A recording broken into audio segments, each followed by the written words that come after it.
And really the number one thing I do is I'm willing to fail fully in front of everyone.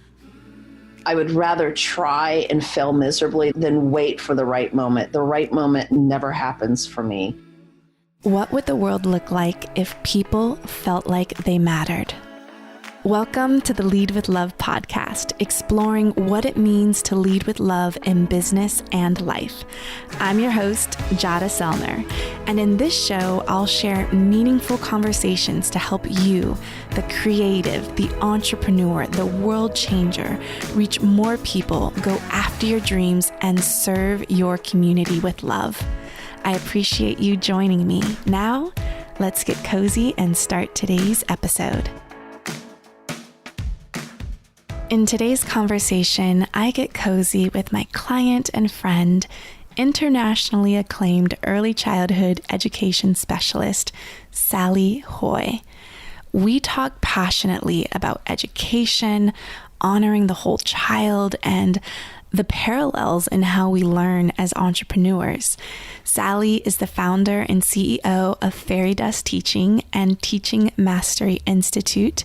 She has co-authored the book Through a Child's Eye, and she has a new one on the way called Wonder Art Workshop, creative child-led experiences for nurturing imagination, curiosity, and a love of learning. She offers an online exclusive membership club called the Wonder Tribe, where Sally shares her signature method known as wonder-based teaching.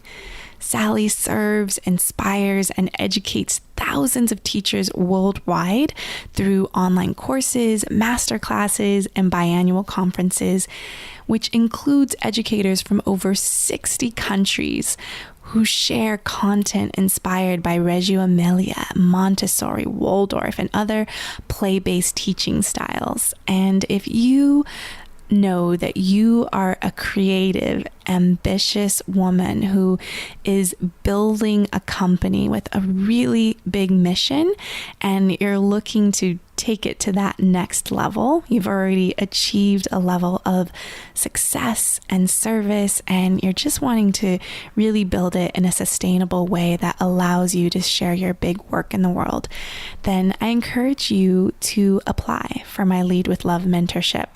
You can head over to jadaselner.com/apply and share what you're up to in your world, and I would be happy to hop on a call with you to see if I can support you in really bringing that mission out to more people and doing it in a sustainable way where you don't compromise your health and your relationships in the process.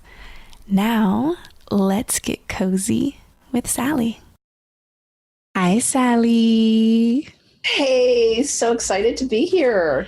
I'm excited to have this conversation with you. Many of our conversations are solo and one-on-one like this, but we're usually mapping out strategies and finding ways to love up on your community in an even deeper way. And so this just feels like an extension of the conversations we get to have behind the scenes. It is. I agree. And I first learned about your work when you applied for my Lead with Love one-on-one mentorship, and a mutual friend and past client of mine, Raquel Dorley from Tinker Lab, shared my work with you. So I am just so thankful that we have been connected, because I am so in love with your mission in the world. It's also, just in our conversations, I started homeschooling my daughter this year. She's in 6th grade, and we've been doing it for 5 months and loving it. And just the stand that you take for honoring children and for the way that we can embrace learning is so inspiring to me. So thank you. Oh, thank you. And mutually, with Rochelle's referral to you, I immediately saw that we were in the same camp, the camp of love. I love that. So let's talk about that. I always love to ask, what does leading with love mean to you? And how do you put love into practice in the work that you do in the world? I love that question, because it really, at the heart of it, is that's everything I do. Like, that's the measure of every decision I make. And how that shows up for me is that I have a mighty purpose in what I do. And that mighty purpose is to transform early childhood on the planet. So every business decision, every social media decision, every conversation with customers comes from, are we serving that mighty purpose? So we do a lot of things with my team, and I have a nice team that works with me. We make our decisions through that funnel, that filter. And that's, the love of children, the love of teachers, the love of parents, giving them what they need. Yeah. What would be an example of a decision that you and your team have made through that lens of love? People copy us. Like we have imitators and people who steal our work and, use the same fonts on their websites. And I remember the first time it really happened, there was a group that got, some traction, and they were kind of taking some of our feel and whatnot. And I asked my team, I said, they were really upset. I said, okay, are they serving, early childhood educators, parents, children? Are they making an impact? And they said, yes, massively. I said, then what's the problem? Because it's not about me. Again, it goes back to what is my purpose: transforming early childhood education on the planet. So someone copies me and makes a business, and then, of course it goes into their own individuality, right? So it's never the same. But that's amazing. I love that. I love that I inspired that. That's Rock beautiful. on. Yeah. And what would be I think to honor the humanity of who we are? One, I just think that is a beautiful, powerful example of making decisions from that place. And what part of you might have resistance, or is there a part of you that has resistance or any scarcity that might come up when the emulation happens? Because I know for me personally, I get triggered and then I go to that place of like, we're all serving the same people, which is like, there's only so much of me and my work in the world. So I want more people doing it. So I'm just curious about, the wholeness of our humanity. Is there a part of you that gets triggered when that happens? Yeah, completely. One of the things it started like one of my opt-ins on loose parts. It's a whole opt-in on loose parts. Ended up going kind of viral, like professors, universities, schools were using it, wanting to print it out and use it. I saw pictures online of that on bulletin boards. And there was a part of me like, no, wait a minute, like I didn't expect that. And so I had to really pull back in and look at that kind of, for me, it's that underneath it all is, am I going to be seen? Am I going to be acknowledged? And I always have to manage. It's almost like the 5-year-old in me, going, do you see me? I did all this work and so then, there's, I kind of experienced those emotions of ownership, And one thing I know is a truth in my life, when I let go and trust that the acknowledgement comes. When I cling and fear, it never comes. That's so good. And is there anything that you put into practice for that comparison that comes up? Because I know, we're in the online world, we're marketing our businesses on the World Wide Web. And how do you protect your energy from that comparison space? Like, do you get inspired by seeing other people, or does it? I do. Yeah. And actually it's kind of this whole very interesting, really has manifested in the last few years for me, is I even have self-esteem issues. Like I've been invited for keynotes and conferences, and I have all these engagements that I'm invited to around the world, and I've been resisting them because I've gained weight being online, not in the classroom, and like gained 40-50 pounds. I'm getting older, and so there's all these kind of fear-based things: protecting my work, not wanting people to see how I look, really, kind of all those things. And at the end of the day, what really has inspired me, I think this is kind of funny, is Oprah. I think, like she has been out there and she goes out there no matter what she looks like. People copy her, but you can tell she's driven to change the planet. She's tending to our souls. And I thought, would I not want to see Oprah because she's overweight or because someone's copied her or because, no. Look at Brene Brown. I see these women out there just delivering what there is to deliver. Yes, I love that you used Oprah as your inspiration. And she's actually been very transparent and vulnerable about her weight loss and weight gain journey, and she's still showing up and doing the work anyways. That's it. So the thing that it's gotten so much easier in the last year, I'd say, is I always think to myself, I think of the people who've moved and inspired me. I think, would we have said, forget Albert Einstein, he can't comb his hair, get out, or, what, this guy got his work from. No, it's like we show up and do the work as our authentic selves. And the people who are ready for our authenticity can handle it, and if they can't, it's not the right moment for us to have the exchange. Yes. And also sometimes not the right teacher, right? That there's different teachers that we resonate with. And, I always say that there are no unique messages. There are only unique messengers. Like we're all doing the same work and it's just coming through a different lens. So tell me about the moment you knew you wanted to be a teacher. It's a really, it's kind of a funny story. I would say, I'm going to start by telling the truth, and then I'll tell you the funny part. The truth is, in school myself, I struggled. I didn't realize it until I was in my 40s that I have auditory dyslexia. So if you have a difficult name and you tell me how to pronounce it, it scrambles in my hearing. Like you can tell me numbers and I'll scramble them. So I'm highly visual. What's interesting, that actually feeds my business. My business has been built on that deficit.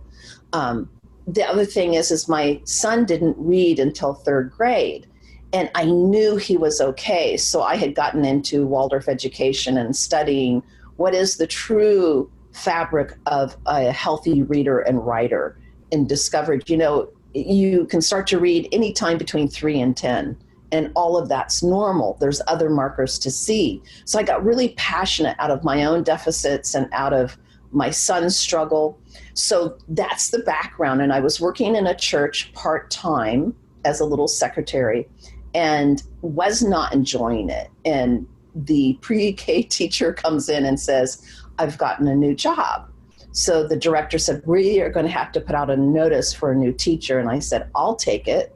And she goes, what is your experience? I said, none. And she goes, we'll give it to you on probation. So the next year I taught my first year, this is 1996, on probation. And the first day standing in that classroom, 18 eyes look at me, right? Like I'm speaking. They instantly all look at me. And I'm telling you, it was the most sacred moment. I realized they trusted me. And this was nothing to take lightly. So honoring children happened in that moment, my first day teaching, just really getting, they are looking at me with complete trust. That's mind-blowing if you think about it. Yes. And it's almost in that, the teacher-student dynamic that they're giving it to you right away. And I'm sure that there are ways that teachers can also lose that trust in the classroom. Mm-hmm. And what does it look like when someone is honoring the whole child in the classroom? It's really interesting. I think it's the same as parenting or colleagues, business partners. It's listening deeply. It's really stopping and being in the moment. It's like just, practicing dropping our agenda, dropping our expectations, dropping everything that we're bringing to the table to have a moment to receive who's in front of us and what they need. And with children, it's really important, right? Because we bring our own baggage to the table. But if we can stop for a moment, children will always show you. When you're in the now with children, that's where the fairy dust is at, truly.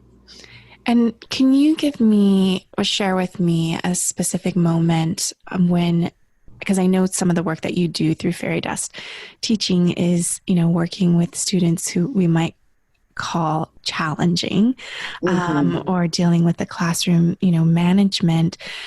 Can you tell me a specific moment where you may have had your own challenging student and had to come to that place of reckoning and honoring them? Oh, yes.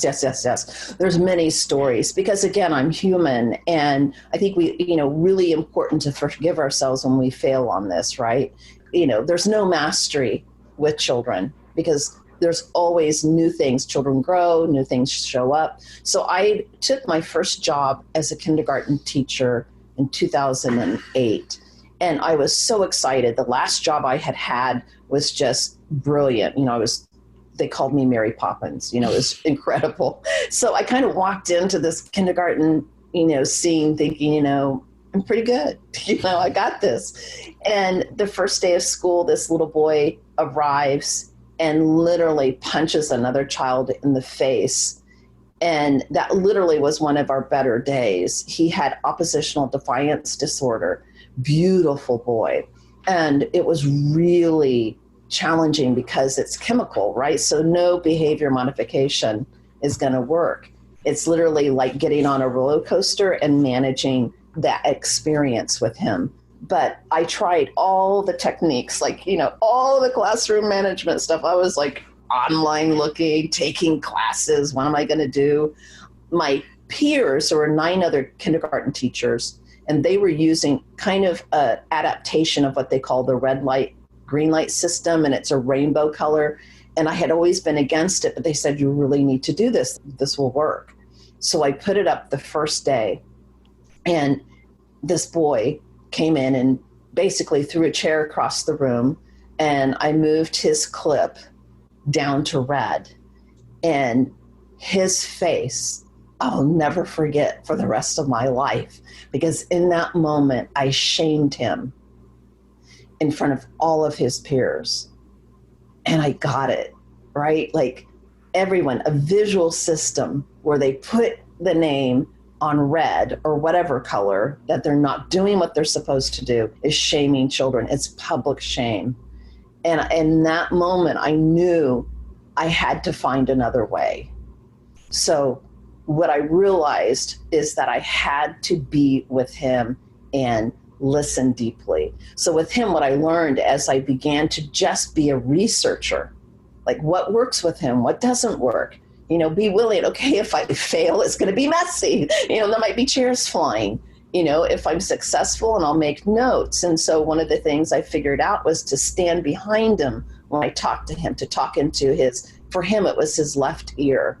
That if I talked to him from that point, it wasn't, his system can handle hearing me. He needed an isolated place. But, it was really touch and go, but it was the best experience of my teaching career, because I learned what mattered. And I have to tell you just what gives me goosebumps right now. It was not an easy year, and there was never that moment where I had it figured out, right? It was constant. Good days, bad days, good days, bad days. The next year, first day of school, Matthew comes to my door and he goes, "Can I take your chairs down?" He took down my chairs off the tables. He came every day that year and took down my chairs. Wow. Now, he didn't go, "Thank you, Mrs. Haughey." He didn't say anything to me, but his actions showed me. He knew I took a stand for him. He knew I stood in it with him. He knew I was with him in the good and the bad, right? Now, that's love. Yeah. Wow. What I love is that you allowed yourself to be a researcher, to figure out what was working what was not, and just taking notes and giving yourself permission to be messy, which I know before we started recording, we were talking about us being messy behind the scenes. And I just see so many parallels in your philosophy and approach to honoring children to also how we build businesses as entrepreneurs. And I'm curious if you see that similarity or you approach that same researcher hat, love, and compassion into how you build your business. Oh my gosh, that is such a good question, because I do.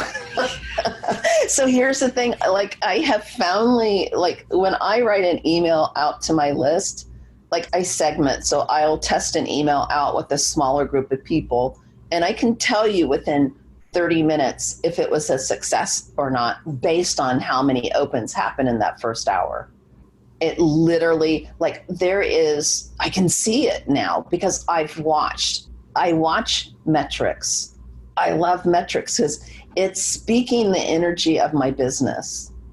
And I'll make decisions based on what I'm researching and seeing. What happens when I do this? What happens when I do that? And then I literally will break all marketing and business rules because I'm following what I'm seeing, not what people are telling me. I love that so much because I feel like I'm a business marketer rule breaker too. What would be an example of a marketing rule that you break? Well, one of the ones that's so interesting is, how there's this big thing about telling the story through, an email funnel, leading people to a sale.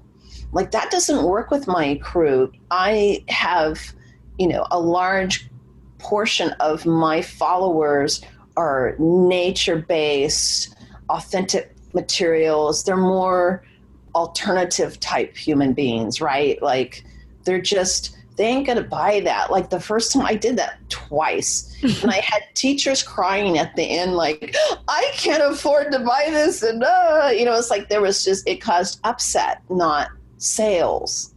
And so with my crew, what I have to do is literally an email goes out and they know if it's a sales email or not. So they have a choice in the matter. They don't want to be tricked. They don't want to be led. They want to have choice. They want to know full on, okay, I'm not opening this because I'm not in the mood to buy.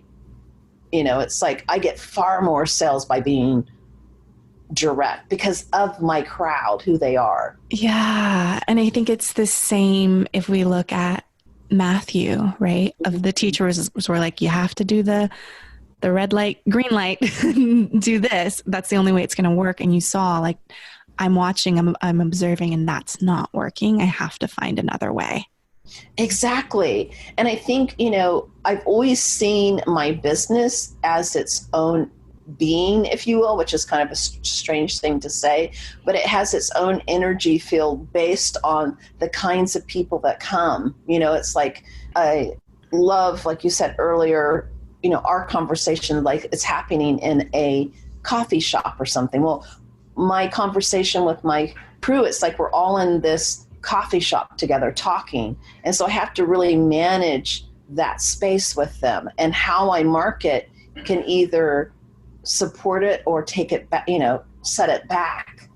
It's really interesting. Like we even how I speak to them about changes is really important. A lot of them are not tech savvy, so I have to be very mindful of that. Yeah. And is there an example of when you have had to communicate a change with them, and how did you approach that? Well, there was one recently that one of the consultants who works for me, we moved from one website to Thinkific just because it's easier and it's what we decided to do. And in that move, when it went out, it said, you're re-enrolled in this course. Even they had re-enrolled, they were enrolled before, these notices went out. And the minute I saw it, I contacted my consultant. I said, this is bad. This is really bad. They're going to be confused. They're going to think they're being charged. They're thinking we're scamming them. And all of a sudden the emails started flooding in. And she goes, how did you know they would think that? Because I know that as a teacher, an educator, our plates are so full, right, with mandates, standards, benchmarks, assessments, observations, parent-teacher meetings, all of this, that they don't have time to keep the details. They're not in the business world. Like a business person might understand, we sent an email out saying we're moving everything over before we did it. And then we moved it. Well, they probably didn't read that email. Well, like you can never assume with my crowd that they're reading the emails. Every email has to come like they haven't read it, you know? Yeah. And so she stopped the sequence and then did it a different way where they weren't notified. And, we cut it down. But it's just like knowing how they are living their lives. Like my courses and the platform for them is probably at the very bottom of the details they'll hold. Yeah. And I love that distinction of just being really clear on the community that you're serving, because I feel that, with Simple Green Smoothies, the company I co-founded with my friend, Jen Hansard, that the business advice that we would get, it's like, that's good for business people, but not for moms who have young kids at home. Like, it was just like, we're trying to apply this cookie cutter approach to how we communicate, connect, and serve our people. So I love you just like really getting to know the people that you're serving and connecting with them and really kind of sitting in their shoes of their life, and they're busy, and seeing how can we make this simple, clear, and direct. Even my membership, I'm starting to do some of the most important content directly to them in their inbox. Because again, teachers are so busy, the biggest breakdown we have is them actually going into the website to take part in that training. So now I'm taking the approach, I'm going to deliver it to some of it to their inbox. So they don't have to go anywhere. They can just open it, get some inspiration and close it. Again, just really listen deeply to what is it that they need. And the other thing that I do that's really interesting, and I can't really tell you how it happens, except that I can plan a whole campaign or a launch and all the details. And energetically, if I'm not feeling it, I won't do it. Like I really lean into what's happening on social media. Like if it's really not time, I think some of the factors that I see as a researcher, like if it's really quiet, like if I put one little email out and there's no responses, or a blog post went up on the same topic of that launch and it's crickets, then I know there's something going on inside of maybe the school year. I'm not in that anymore. Maybe, it's just trusting that I don't have to push anything. There's no need to push anything. I can wait till it's ripe. Yeah. And what's really beautiful about that is also not putting that feedback as that it means something about you. Like that your work isn't important. People, it's crickets because your work doesn't matter. It's like there's something going on collectively in these people's world, and we just need to give some space and like observe and tune into what's going on, and then come back in a different time or a different direction. And so not taking it so personally. That's it. Completely. Because again, I'm nurturing this community. I would say I relate to my business as a community that I nurture. And it's really important to me that I'm making a difference for those who will buy and those who won't. They're equal to me because, again, my mighty purpose is to transform early childhood on the planet. So I'm really tending everyone. Thank you for sharing that. I feel like you communicated that in such a clear, direct way of what I've been trying to say, because I feel a lot of times in business, we can see people where they're like, if they're not a prospect, if they're not going to be a paying customer, ultimately get them off your list. And it's like, there's some people, it's like, this is just your mission in the world, your good work in the world to transform lives and to create that accessibility. So I love that you give the same honor, respect, and love to your community of people who may never buy, and to the educators who are ready and willing to invest in that deeper support. Yeah, it's really interesting. I just recently, I have like a list of I think it's around 85,000 people, something like that. And we've cleaned it a few times through the years, like maybe every 2 years, clean up. And if someone hasn't opened something, and, we've been in around 9 years, like if they haven't opened it in 3 years or something, they're probably left teaching, so we'll clean them out. But there's still like, we're looking at doing that again. And I'm like, there's always that part of me going, I've been on lists that I don't open them. I delete. And then 18 months later, open one. I'm like, what if they're them, Yes. And sometimes it takes people longer on the buying journey. Some like, no, those are the early adopters. And then there's those that take, months, years before they say yes, or a message just resonates to them. Because it's also right timing as well, right. of like in the season of their life of what's happening. It's like, yep, I'm ready for this. But every time that they're seeing things, you're planting a seed of possibility for them. And it might just take them a little while. And we can say the same parallel to kids and how they learn, right? That some learn to read at 3 and some maybe not until 10. And I think it's that pressure of that we're looking at the metrics of success at the end of age 3, Well, and here's another thing is I recently was talking to one of my mentors from the 90s, and she talked about how she wants to give spaciousness to children. And so I've really been dwelling in that spaciousness. I do that with my business. In fact, sometimes, I have a team, I have employees to pay, and sometimes, not so much now, but, a few years back, it might be like the bank account is getting pretty scary. It's like, I remember going to a big conference, taking my team, and my bank account did not have enough for payroll to go through. And it was like Tuesday and it was going to happen Friday. But one thing that's really always been my saving grace is I believe in my mission so much. I trust it so much. I never doubt the money will be there. And I'll never force an email or a sale to fit it, that need to fill my payroll. I wait until I'll just dwell in that spaciousness of there's something I can offer. What is that? That would meet my need to honor my employees, but also honor them. And always, without fail, in this case, the idea hit. I woke up Thursday morning, sent out an email, and bam, everything was okay. But it came from serving everyone. I can't come from I need money. It always fails for me. Is there an example of when you did focus on? Yes, there is. It's the funniest one of all. Oh my gosh. I had a communication breakdown with my brother. And so this was maybe 5 years ago.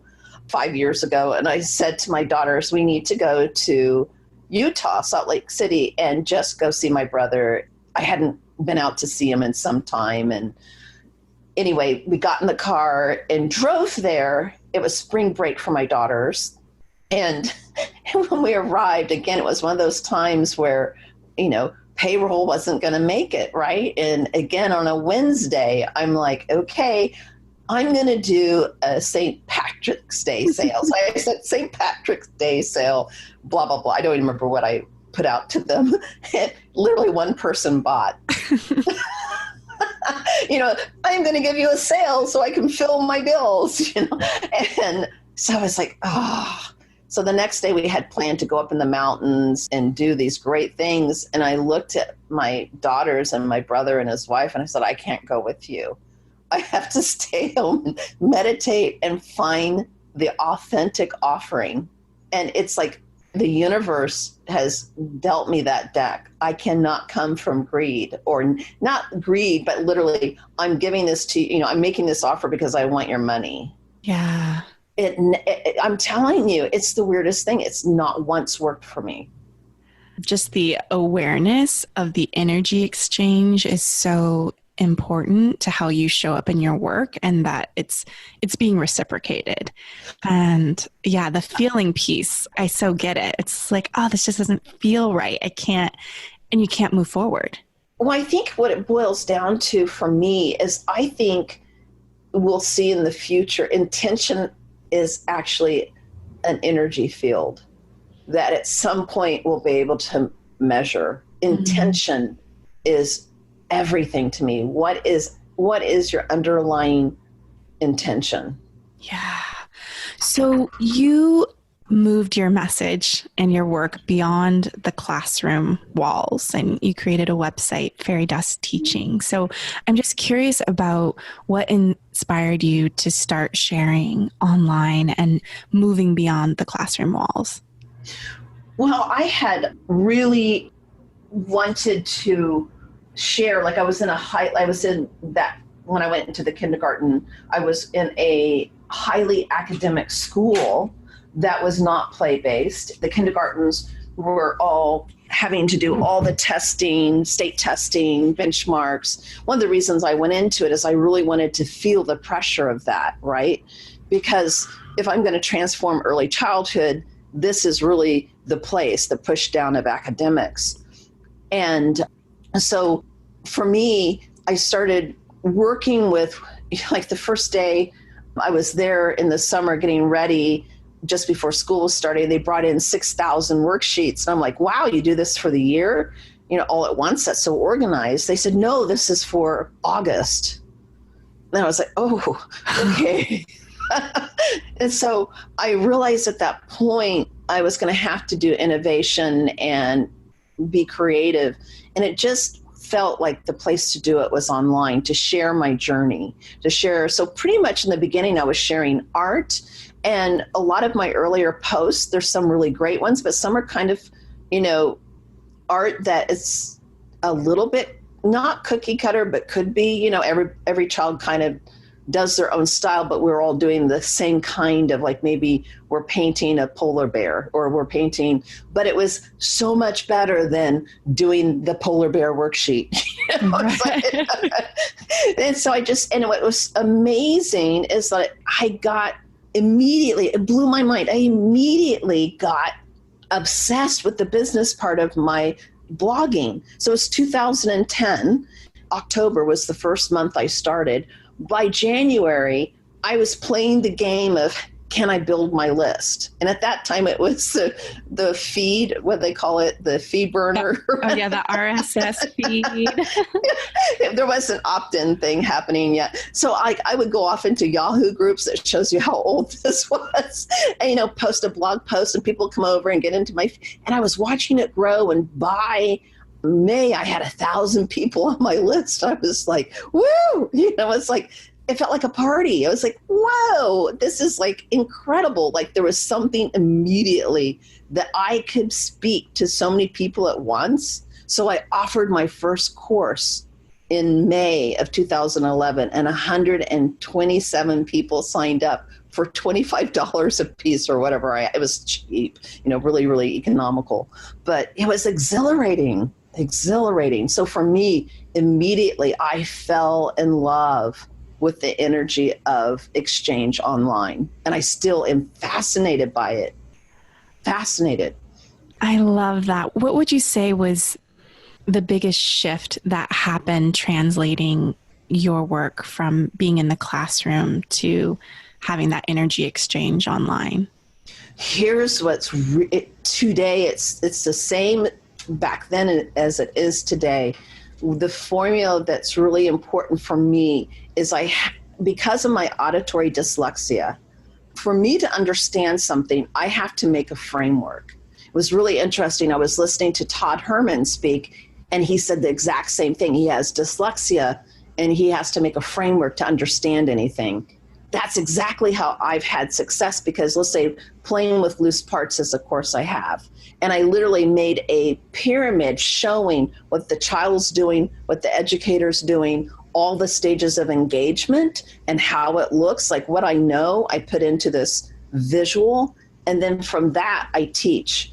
And it just works because I'm making what they know accessible and clear and simple.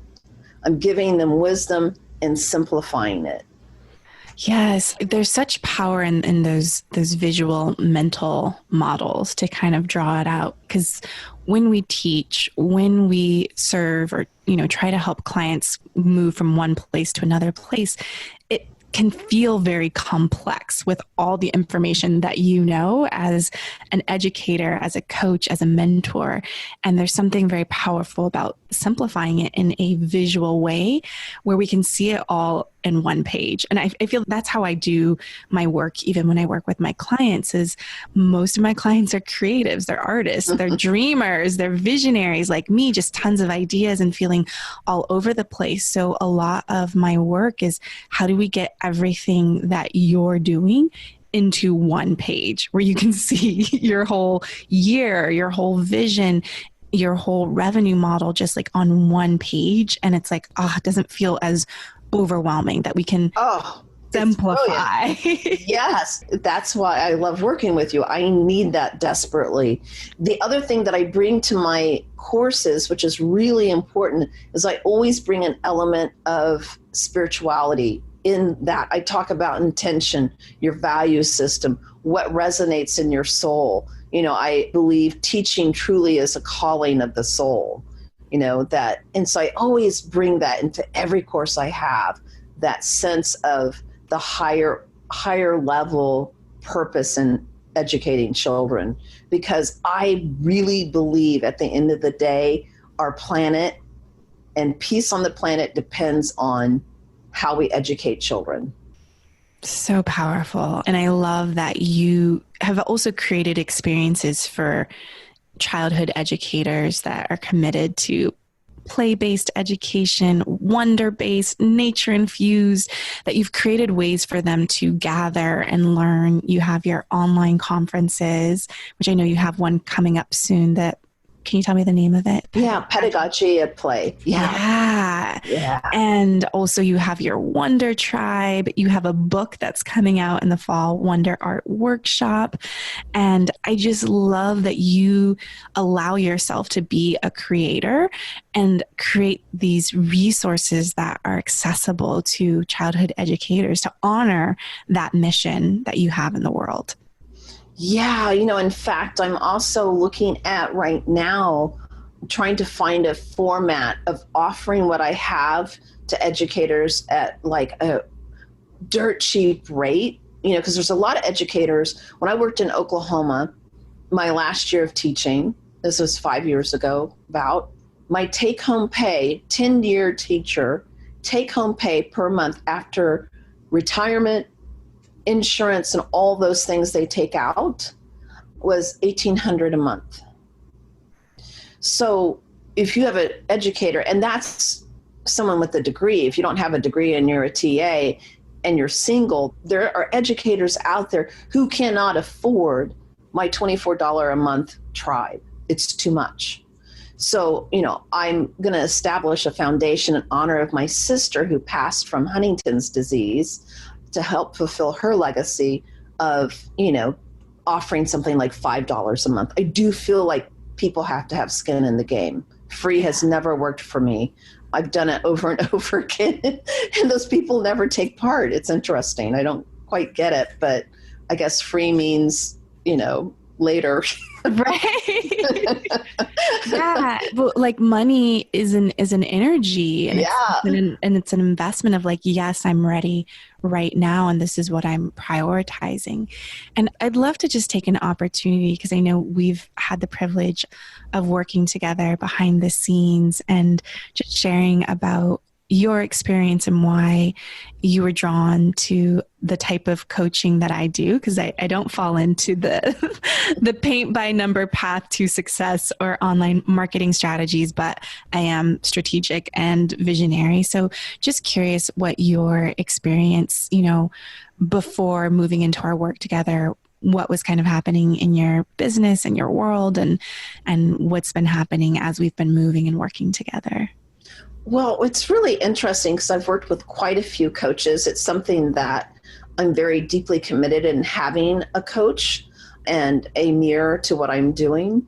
And what I found so dramatically different with you is that you didn't give me okay, here's the evergreen funnel you should try. Like I've had that and tried it and it failed, Instead, you're listening to me and my business uniquely. I always feel like you're totally in my world, that deep listening, I feel you have mastered. What I love, I always say it's kind of magical. Like whatever I bring, this is a really good example. As I said earlier, I have this thing about I'm turning 60 this year. I've gained 50 pounds. I'm, from someone who was this vibrant, I felt just not ready to be seen on Facebook Live, right? And so one of our first sessions, that's what I brought. And the way that you were with me after that session, I literally have never had an ounce of fear going in front of Facebook Live. I did webinars live, multiple webinars live after that. It's just, you nailed what it was I needed to hear to get past myself. And what was that internal shift that you made that you've carried forward in doing webinars, doing Facebook Lives? Like, I know you've been traveling the world and showing up for your community. What's the internal shift or insight that you got from that? It's really interesting. What it is, and it will make me cry, is now is the time to say what I have to say. This is the way to get the message out. I am the messenger. This is the time. This is the platform. So much so that impact of that one session, that when I was in Vietnam getting ready to do a keynote, I fell walking to the conference and broke my wrist on the way to deliver my keynote. Actually, when, a few weeks ago, had 9 pins and a plate put in. It was that bad.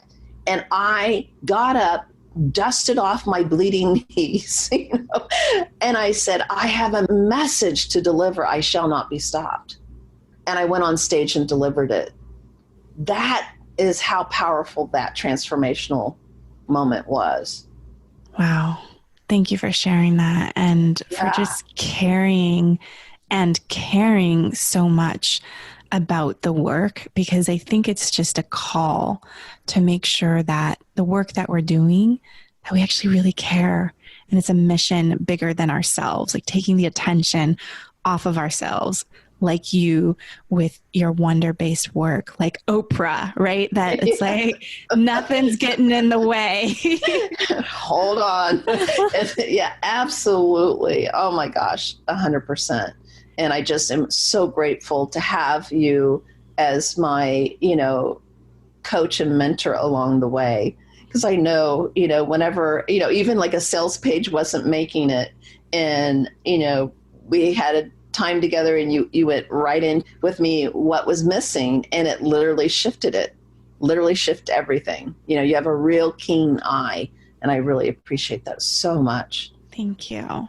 And I'm curious for you, what's the project that has you most excited and turned on right now that you're really excited to bring into the world? It's twofold. I'm starting a wonder-based certification process where I can build an army of me. And what's always so interesting about the projects that mean the most to me, they usually have the most inertia getting going. It's like, it's a big project. So it's like the boulder, and it's like moving it up the hill. And I know that eventually momentum will happen, but it is truly that this reached far beyond fairy dust teaching. It's that I really am committed that I be a major force in changing early childhood education and removing academics and pressure from young children. Yeah. And how do you give yourself, and I think you're mentioning about your mentor, of like that spaciousness, right? And time, when you know that it's something that you really want to exist in the world, and it's big. So it's going to take time to get it from concept to completion. Like, how do you navigate that and bring in some compassion and patience into the process? It's so funny. So I started it, right? I started the certification process, and one thing after the other has happened, like having to move, going to Europe, breaking my wrist. So it's literally 4 months behind on my schedule. And really the number one thing I do is I'm willing to fail fully in front of everyone. I would rather try and fail miserably than wait for the right moment. The right moment never happens for me in terms of I'm going to work on this project. I have to work on projects inside of the community, which means I set myself up for failure in some instances, like with this. But interestingly, too, my community loves me. They're very patient with me. They know it's worth waiting for. But it's hard, to do big stuff, and especially with the content, I can't give that away. I can't delegate it. Yeah, and how do you respond to your team when you are behind a timeline, because I experienced this and I just love that you're like, we're 4 months behind. How do you respond to your team? How do you respond to yourself when you know that you're behind on quote in quotes? My team really knows me now that, I am a wild card. I always say I'm a gypsy, I'm a bohemian, and if anyone can't manage that, they don't stay on my team, but everyone can because I give them autonomy, which is really important. But with myself, most importantly, I just have to, and I'm in that place now with this certification, is that I hold it in the intention dear, and I keep nurturing it, even if nothing's happening on the physical plane, so that I know, it's really truly the failure is the timeline. The project's not a failure. Yeah. So like when I buy from, I forget the funding of new electronics and stuff, like I bought this backpack that you can charge your phone and get Bluetooth and, will scrub your hair. It's like one of those things that has all the things in it, and they're like 1 year behind schedule. I don't care. It'll be great when I get that, walking, talking backpack, Yeah. It's like, what's the rush? What's the rush? Yeah. What am I going to, and that's something that I've found with a couple of employees when they're more concerned with deadline and they don't hit the mark. I always tell them I'd rather you be delayed because you're going to have to redo it anyway. There's, just being timely. While I like to be my word in the matter and keep a schedule, I'm not going to do that and sacrifice quality. Yeah. That I so appreciate. And it's something that I had to learn about myself is that I'm usually late on deadlines. But like the work that I deliver is really, really good. And there's people who are always on time with their deadlines and it's rushed and it's just like, as long as it's done, but it's and correct. So giving that space to allow things to incubate and permission. I always say don't put a timeline on your dreams. Love that. And just creating that spaciousness. So before we wrap up and say goodbye, I would love for you to just share the vision that you are moving towards, because every time I hear it, I am so inspired by it. Yeah. So really the vision I have is that, one day soon, and I see it rising, that the demand in the market, from parents, from those who have young children, and actually even elementary, will be looking for educators who are wonder-based, who are going to honor the child, not the testing. They're going to honor the process of learning, the individuality, the unique gifts of children. So I am a stand that day is coming soon. It is so coming soon because, me pulling my daughter out of middle school, it's like, yes, I would love to have access to wonder-based educators. Here's the thing, and why, one more point as you were talking that I think this is why it's so important, is that, they're saying the jobs of the future, we can't even imagine that, I don't know the stats. It's like 50% of the jobs today will no longer exist. We can see that happening now. For our children to be ready to meet an unknown, to have skills for the unknown, we have to have education that nurtures their unique strengths and creativity, innovation, and flexibility of thinking, because we don't know what they're going to have to face.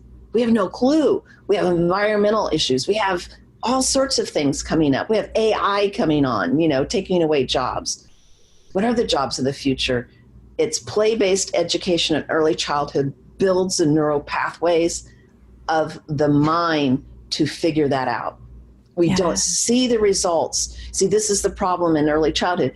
What we're laying down in this, what looks like messy play, is literally the neural pathways of higher order thinking that will be accessed later in a different way. So really important. Yes, just building those adaptable, lifelong learners. That's it. And I'd love for that work to be translated into the adults that didn't get access to that, because that flexibility and innovation and adaptability is needed even in entrepreneurship. Like humans just need permission to enjoy the process, to be messy, to figure things out. Because there's a stat that like 40% of AI will replace the work in the world. And so this is massive. And the creativity and the compassion and the empathy, those are some of the unique differentiators of being a human. So it comes back to that place of love too. It does. 100%.